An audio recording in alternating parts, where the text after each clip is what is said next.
આજરોજ વડોદરા શહેરના સિટી વિસ્તારમાં આવેલા મોગલવાડા ખાતેના મોગલવાડા મટન માર્કેટમાં જે દુકાનો ભાડેથી આપવામાં આવી હતી એ દુકાનદારોએ વર્ષોથી ભાડું કોર્પોરેશન ન ચૂકવાતા આજરોજ વડોદરા મહાનગરપાલિકાની દબાણ શાખા સાથે પોલીસ બંદોબસ્ત સાથે રાખીને સ્થળ પર આપી આવી વ્યાપારીઓને ઘણી વખત નોટિસો પણ આપી હતી, છતાંય ભાડાના રૂપિયા ન ભરતા આજરોજ કોર્પોરેશને પોલીસ બંદોબસ્ત સાથે આવીને મોગલવાડા મટન માર્કેટને સીલ કરવામાં આવી હતી।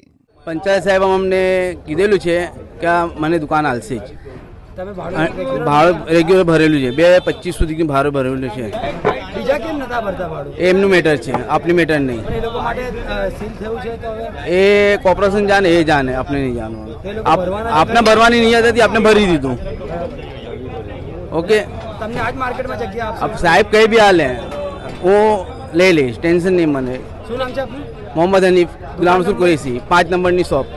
ક્યાર સુધી આપવાના છે કંઈક જણાવ્યું છે? સાહેબે પરમ દિવસ કીધેલું છે મને કે શનિવાર સુધી તમને આલી દઈશ। મહાનગરપાલિકા વહીવટી વોર્ડ નંબર 14 વિસ્તારમાં આવેલ મોગલવાડા મટન માર્કેટ ખાતે છેલ્લા ઘણા વર્ષોથી વેપારીઓ તરફથી તેઓને ફાળવવામાં આવેલ ઓટલાની વાપરપેક ફી તેમજ અન્ય લાગત ભરવાની બાકી હોય વર્ષોથી છેલ્લા 10 વર્ષથી અંદાજે 20 થી 30 વખત તેઓને લેખિત નોટિસ, વારંવાર મૌખિક નોટિસ આપવા છતાં પણ તેઓ દ્વારા કોઈપણ પ્રકારની લાગતની ભરપાઈ ન કરતા આજ રોજ મોગલવાડા માર્કેટને સીલ કરવાની કાર્યવાહી હાથ ધરેલ છે।